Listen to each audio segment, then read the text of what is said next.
Hello students, আশা করি তোমরা দেখতে পাচ্ছ আমি একটা গ্রামের মধ্যে আছি। কিন্তু কেন আছি, এর পিছনে একটা কারণ আছে। কারণটা হচ্ছে তোমরা যারা সব রকম সুযোগ সুবিধা পাও জীবনে সব রকম কি বলবো, ইন্টারনেট, তোমার সুন্দর বাড়িঘর, সুন্দর অ্যাটমসফিয়ার পাও, তাদের জন্য একটা শিক্ষণীয় বিষয়। আমি এসছি একটা গ্রামে, টুঙ্গিডিঘি বলে একটা গ্রাম। এই টুঙ্গিডিঘি গ্রামে মিতালি পাল বলে একজনের বাড়িতে। চলো দেখে নিই আমরা কেন এসছি। আমাদের এই গ্রামে এই গ্রামটাতে আসার পিছনে কারণ হচ্ছে, এখানে মিতালি পাল বলে একজন স্টুডেন্ট, যে ANM GNM 115-তে 99.19 নম্বর পেয়ে 147 র্যাঙ্ক করেছে। এবং ও সারাদিন কি করতো জানো? চলো দেখে নিই আমরা। এই যে এখানে দেখতে পাচ্ছ মূর্তি, এই মূর্তি বানাতো এবং তার সাথে পড়াশুনো করতো। আর তোমরা ভাবো, তোমরা বাড়িতে সব রকম সুযোগ সুবিধা পাচ্ছ, সবকিছু পেয়েও তোমরা কি করতে পারছো না, তোমরা সফল হতে পারছো না। বা সফলতা হয়তো পাচ্ছ, কিন্তু অতটা নয় যতটা ও পেয়েছে। কিন্তু তুমি একবার ভেবে দেখো, তোমাকে যদি এরকম মূর্তি বানাতে হতো, মূর্তি বানানোর পর তারপরে পড়াশুনো করতে হয়, ঘরে রান্না বান্নার কাজ করতে হয়, তারপরে কলেজে গিয়ে পড়াশুনো করতে হয়, আবার এসে ANM GNM এর জন্য পড়তে হয়, যদি এত কিছু তোমাকে করতে হতো, তুমি কি করতে? ভেবে দেখো, তুমি কিন্তু হাঁপিয়ে উঠতে। এখানে যত মূর্তি দেখতে পাচ্ছ, এখানে সব কিন্তু মিতালির বানানো। ঠিক আছে, এখানে যা মূর্তি তৈরি হচ্ছে, দুর্গা ঠাকুর বেরিয়ে গেছে, লক্ষ্মী ঠাকুর বেরিয়ে গেছে, এখন হচ্ছে কালী পুজোর জন্য কালী ঠাকুরের কাজ চলছে। এরপরে আরো জগদ্ধাত্রী পুজো বা অন্যান্য পুজো, কার্তিক পুজো এইসব হবে। এইসবের কিন্তু মূর্তি বানাবে আমাদের মিতালি। তো চলো আমরা দেখে নিই মিতালি সারাদিনে কি কি করে।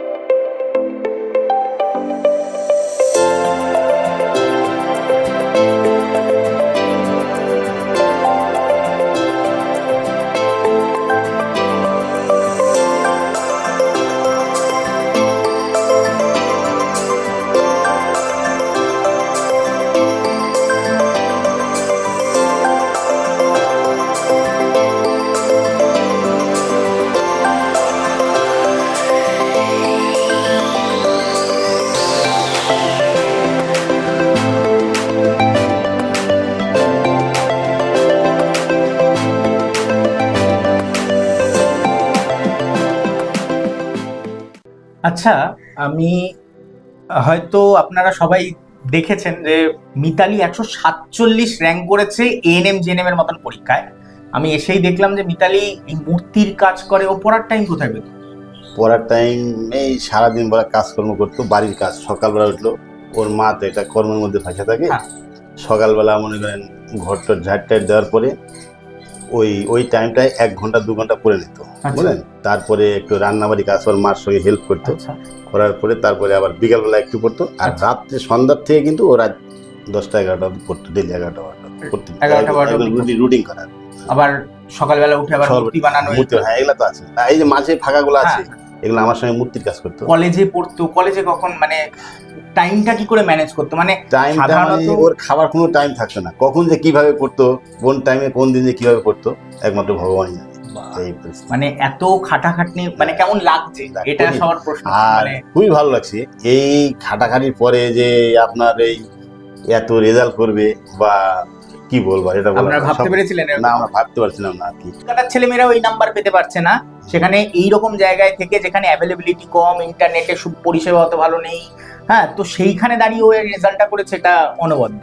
বলতাম না, মনে করেন এই যে কাজের সময় এমন কাজ, যদি একদিনকে রাত হয়তো 8টা-10টা, কোনো সময় কাজ করতে রাত 12টা হয়, সেদিনকে পড়তো না। তারপরে রাত পড়তে 1টা-2টা বাজা দিত, বললেন। সন্ধ্যার সময় পড়তে, কোনদিন হয়তো ওর মার সঙ্গে একটু রাগারাগি করে কাজ ছেড়ে দিয়ে ও খালি পড়াশোনা নিয়ে ব্যস্ত থাকতো। ওর কোর্সটা যদি কমপ্লিট না হতো, ও কিন্তু ছাড়তো না, দিদি রাত্রে একাই একাই পড়তো, বললেন। এরকম পরিস্থিতি। কেমন লাগছে কাকিমা, এই যে আপনার মেয়ে এরকম র্যাঙ্ক করেছে, 147 র্যাঙ্ক ANM GNM এর মতন একটা কঠিন পরীক্ষায়? কেমন লাগছে? আমাকে তো খুবই ভালো লাগছে। ভাবতে পারি নাই যে মেয়ে এত রেজাল্ট, এরকম রেজাল্ট ভালো করবে। সব তো আপনাদেরই হলো, আমাদের জন্য কিছুই না। বারবারই বলছি আমাদের জন্য কত কিছু না ও খেটেছিল বলে আজকে এই জায়গায় পৌঁছাতে পেরেছে। মেয়েটাও খেটেছিল ভালোই, পড়াশোনার দিক থেকে কোনোদিন রাত জাগছে, রাত জেগেও পড়াশোনা করছে, এভাবে আচ্ছা। পড়াশোনা করছে। ছোটবেলা থেকে পড়াশোনায় কেমন ছিল? ছোটবেলায় পড়াশোনা ছিল অতটা সেরকম, এত যে ছিল সেরকম ছিল না, আচ্ছা, কিন্তু মাধ্যমিক দেওয়ার পর থেকে মাধ্যমিকে একটু রেজাল্টটা খারাপ হয়েছিল। আচ্ছা তারপরে মেয়েটার মনে হয় এত যে জেদ উঠে গেল যে আমাকে রেজাল্ট ভালো করতেই হবে, আচ্ছা। তার জন্য উচ্চ মাধ্যমিকে খুবই ভালো 80% রেজাল্ট করে 80% মাধ্যমিকে কত পার্সেন্ট পেয়েছিল? মাধ্যমিকে 40 কাছাকাছি আর কি। 40 কাছাকাছি, মানে হ্যাঁ। 40 থেকে এক ঝাপে 80, মানে তো মানে বিশাল ইমপ্রুভমেন্ট, মানে হ্যাঁ। তো ভাবাও যায় না। ভাবাও যায় না, ওর জেদ এসে গেছিল যে আমাকে পড়াশোনা ভালো করতেই হবে, এরকম একটা জেদ এসে গেছিল। তো কি বলবো আর, এই তো পড়াশোনা চালিয়ে গেল, কষ্টের মধ্যেই পড়াশোনা করেছে। আচ্ছা। সকালে একটু আমার দিকে কাজে সামলাতো, আবার ওর বাবার যখন কাজের চাপ হয়ে যেত ওর বাবার কাছেও একটু সামলাতো। আচ্ছা। হ্যাঁ, এইভাবে আর পড়াশোনা করতো। ওর ভাইয়ের সাথে কেমন সম্পর্ক, মানে ভালো না মারামারি? খুবই ভালো পড়াশোনা, সম্পর্কটা আমাদের দরকারই হয় না, ও দিদি ছাড়া কিছু বোঝে না, ভাই ছাড়া কিছু বোঝে না। আমি যদি না থাকি ওর কোনো আসে যায় না, কিন্তু ওর দিদি যদি না থাকে ও পাগল হয়ে যায়। আচ্ছা, ও তো শুনলাম যে পড়াশোনায় ইমপ্রুভমেন্ট, ওর পড়াশোনায় কেমন, মানে ছোটবেলা থেকে কেমন? এর পড়াশোনা ওর থেকে এর পড়াশোনাটা ভালো।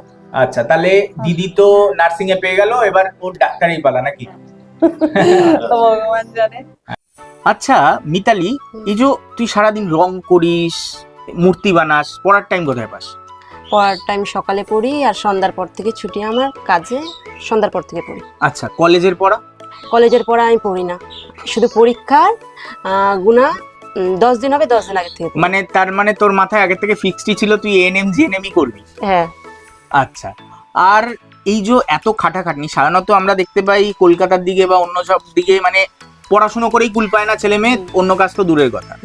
এই যে তুই বাবার হাতে হাতে মূর্তি বানাচ্ছিস, হ্যাঁ, তারপরে আবার পড়াশোনা করছিস, প্রবলেম হয় না রাত্রিবেলা? মনে হয় না মানে শরীর হাঁপিয়ে গেছে আর পড়তে ইচ্ছা করছে না, এরকম কোনোদিনও ফিল হয় না? না, নিজের পায়ে দাঁড়ালে তো কষ্ট করতেই হবে, এটা খুব বড় কথা।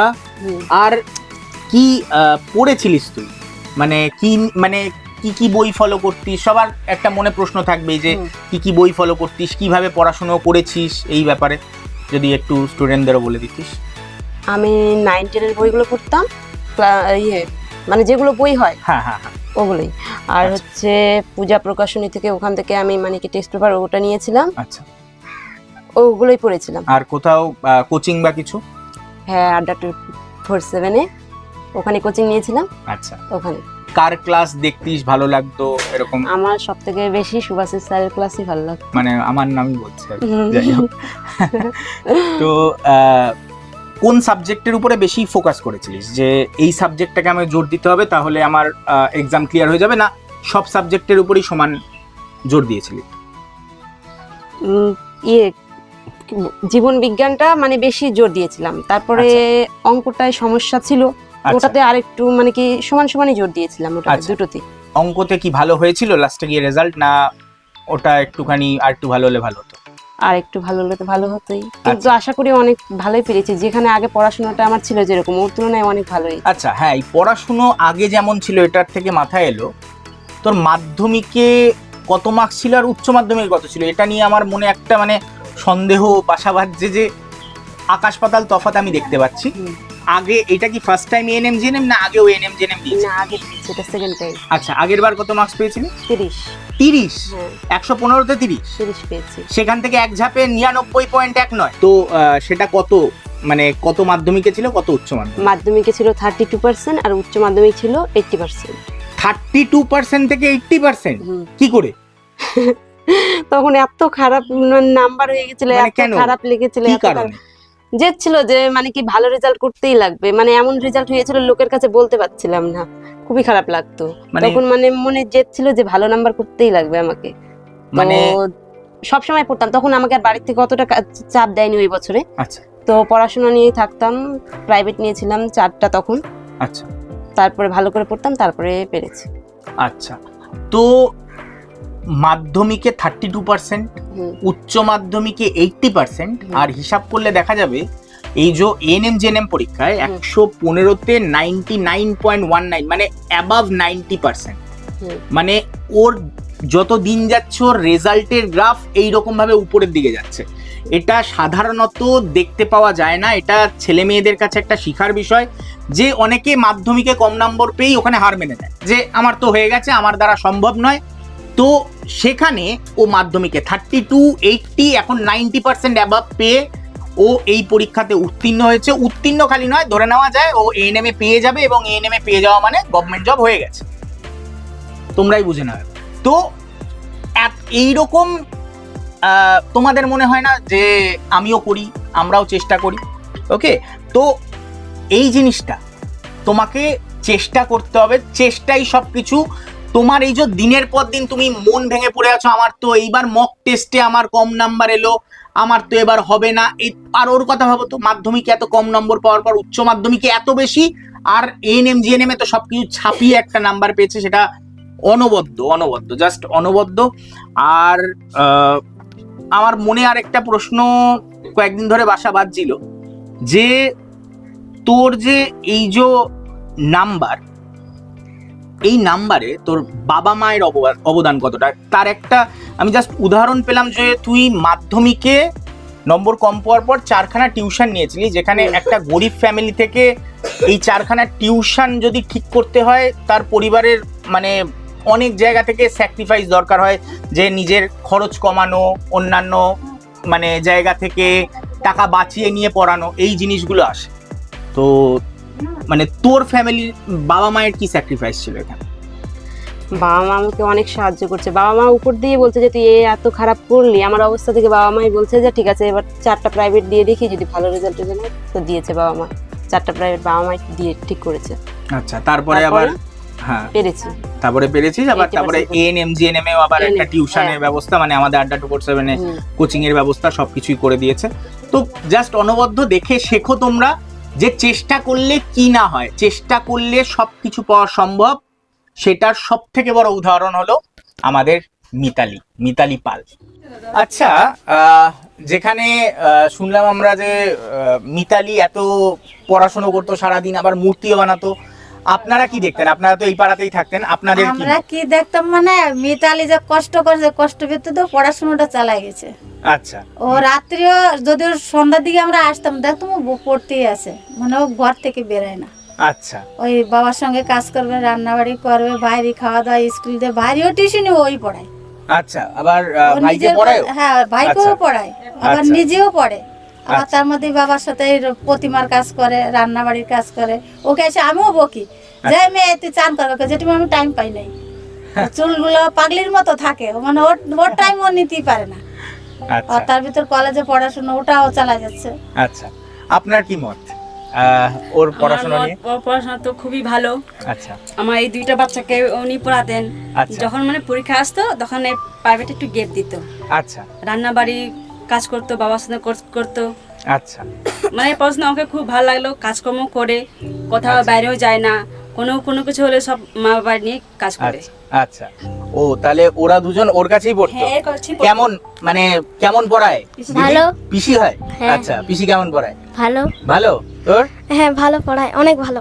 অনেক ভালো। তো দেখে নিয়েছো তোমরা যে গ্রামের সবাইয়ের মত নিয়েছি। এদিকে আরেকজন আছেন, হ্যাঁ, কি মত মিতালির ব্যাপার নিয়ে? না, ভালো। কেমন লাগছে গ্রামের মেয়ে এত ভালো একটা রেজাল্ট করেছে? গ্রামের মেয়ে এটা ভালো রেজাল্ট করছে, খুবই ভালো লাগছে। আমাদের ছেলে মেয়েরাও, আমার পাড়ার প্রতিবেশী ছেলে মেয়েরা, ওদেরও এক্সপায়ার হয়েছে না যে গ্রামের মেয়ে এত সুন্দর পড়াশোনা করে একটা গভর্নমেন্ট জব পেয়েছে। আচ্ছা, আমরাও যদি ওর সাথে পাই। একদম একদম একদম। তাহলে বুঝতে পারছো তোমরা যে গ্রামের লোকেরা কত খুশি, আর ও কতটা খাটাখাটনি করতো। আশা করি তোমাদের সম্পূর্ণ যা যা বক্তব্য, যা যা প্রশ্ন তোমাদের মনে জাগতো মিতালিকে নিয়ে, সব কমপ্লিট হয়ে গেছে। তো চলো তোমরাও লেগে পড়ো, তোমরাও শুরু করো, তোমরাও পারবে যেভাবে মিতালি পেরেছে। 30 থেকে 80, 80 থেকে আবার 90%-এর এই যে জার্নি, এটা তোমরাও সফল হবে এতে। তোমরাও এই জার্নি উপভোগ করো। তোমাদের সাথে দেখা হচ্ছে তাহলে আড্ডা 247 চ্যানেলের ক্লাসে। আচ্ছা, তো দিদি যে এত ভালো একটা র্যাঙ্ক করলো, কেমন লাগছে? খুব ভালো। খুব ভালো? হ্যাঁ। কি মনে হচ্ছে? আমার মনে হচ্ছে কি আমি মনে হয় অনেক দিনের খুশি পাইছি। অনেক দিনের খুশি পেয়েছো? হ্যাঁ। আচ্ছা, আর এরপর তোর কি করার ইচ্ছা বড় হয়? আমার হ্যাঁ আর আমি তো বলতে পারছি না কি করার ইচ্ছে, এখন তো আমার কিছুই মনে হচ্ছে না। আচ্ছা, তো পড়াশোনা কেমন চলছে, কেমন লাগে পড়াশোনা করতে সেটা বল। ভালো লাগে। খুব ভালো লাগে, মানে কতক্ষণ পড়িস দিনে? আধা ঘন্টা যতদূর মন চায়। যতক্ষণ মন চায়? হ্যাঁ। কোন সাবজেক্ট পড়তে সব থেকে বেশি ভালো লাগে? ইংলিশ আর বাংলা। ইংলিশ আর বাংলা। আচ্ছা, ইংলিশে এখন কি আছে নতুন গল্প, তারপর বাংলার কি কি আছে এখন, কি কি থাকছে সিলেবাসে? কমপ্লিট হয়ে গেছে।